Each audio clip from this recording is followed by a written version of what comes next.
Assalamualaikum warahmatullahi wabarakatuh. Berjumpa lagi ya dengan Bu Mega. Bagaimana kabarnya hari ini? Semoga kita selalu diberi kesehatan dan dalam perlindungan Tuhan Yang Maha Esa. Kali ini kita akan belajar tema 1 subtema 3 pembelajaran 2 dengan materi PPKN, Bahasa Indonesia dan PJOK. Setiap makhluk hidup akan mengalami pertumbuhan. Demikian juga dengan hewan. Apakah anak-anak memiliki kucing di rumah? Kucing itu adalah merupakan hewan mamalia yang berkembang biak dengan cara melahirkan.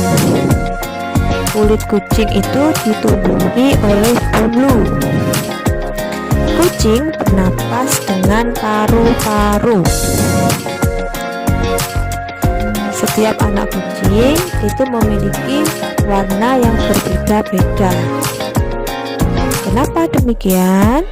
Karena warna anak kucing itu dipengaruhi oleh induknya, baik jantan maupun induk betina.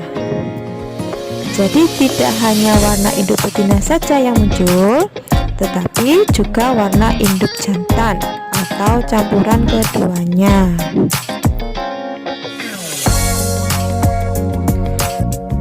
Adakah yang memiliki kesamaan dengan ciri-ciri kucing? Banyak ya. Kita bisa melihat pada sapi, kambing, monyet, kuda, dan kerbau. Mereka sama-sama berkembang biak dengan cara melahirkan, bernapas dengan paru-paru, berkaki 4, dan juga memiliki bulu di tubuhnya. Kelompok-kelompok hewan tersebut dinamakan dengan mamalia, yaitu hewan yang melahirkan.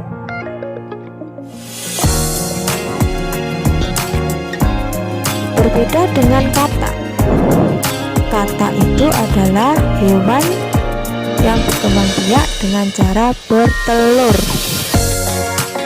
Kata itu termasuk hewan amfibi. Dia bisa hidup di darat dan bisa hidup di air. Kata itu mengalami metamorfosis sempurna. Apakah kalian masih ingat apa itu metamorfosis sempurna? Ya, di situ metamorfosis sempurna pada kata itu dari telur, berudu berkaki, katak berekor, dan katak dewasa. Katak itu biasanya bertelur di dalam air. Telur-telurnya itu melekat satu sama lain. Ketika telur itu menetas akan menjadi berudu atau kecebong ya, dan menyerupai ikan. Setelah beberapa lama muncullah kaki belakang dan kemudian disusul dengan kaki depan yang dinamakan dengan berudu berkaki, kemudian menjadi katak berekor, dan menjadi dewasa menjadi katak dewasa. Apakah anak-anak suka melompat? Melompat itu adalah gerakan yang dapat menguatkan otot kaki. Kita bisa menirukan gerakan seperti kuda saat melompat, atau bisa juga menirukan gerakan katak saat melompat.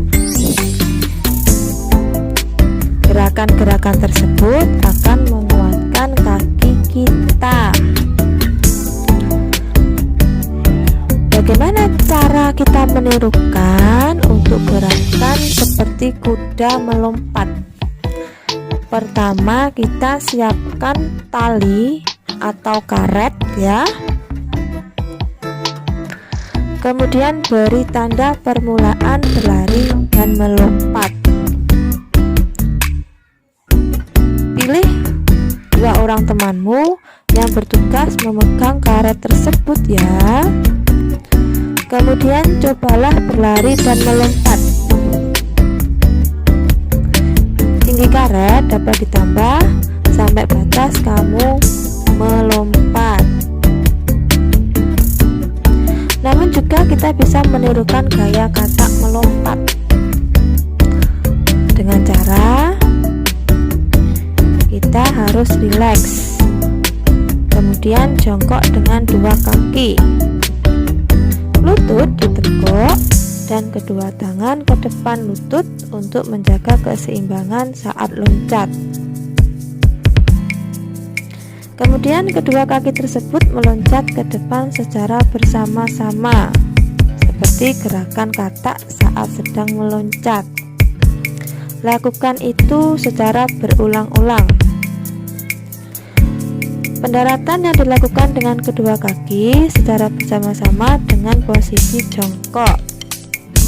Agar kalian itu meloncat dan mendarat tidak terjatuh, kalian harus menggunakan tangan sebagai penjaga keseimbangan. Itulah adalah beberapa dari gerakan-gerakan melompat, menirukan kuda, dan menirukan katak untuk memperkuat otot kaki kita. Lakukan di rumah ya. Lakukan gerakan melompat tadi bersama temanmu ya. Ajaklah temanmu berlatih bersama agar kemampuanmu itu meningkat. Namun, jika kalian melihat temanmu mengalami kesulitan saat melakukan gerakan tersebut, sebaiknya kamu tidak boleh mengejeknya. Kamu harus menolong temanmu itu dan menghargai kemampuan temanmu tersebut. Karena Tuhan itu sangat menyayangi anak yang suka menolong dan senang terhadap anak yang suka menghargai temannya. Menyayangi dan menghargai teman termasuk melaksanakan perintah Tuhan. Menyayangi dan menghargai itu termasuk juga dalam pengalaman sila-sila Pancasila, yaitu sila kedua yang berbunyi kemanusiaan yang adil dan beradab. Dan juga sikap saling menolong itu termasuk dalam pengamalan sila ketiga yang berbunyi Persatuan Indonesia. Berarti sikap saling menghargai dan saling menolong dan menyayangi itu termasuk juga dalam sila ketiga Pancasila yang berbunyi Persatuan Indonesia. Maka dari itu kita harus menganggap semua orang itu sama tanpa membeda-bedakan, karena akan menumbuhkan rasa persatuan dan kesatuan. Banyak sekali contoh ya pengamalan sila ketiga Pancasila di sekolahmu. Kalian bisa melakukan piket bersama dengan temanmu. Kalian bisa melaksanakan tugas diskusi dengan temanmu dan lain sebagainya. Baiklah anak-anak, demikianlah pembelajaran kita hari ini. Semoga bermanfaat dan selamat belajar. Dan wassalamualaikum warahmatullahi wabarakatuh.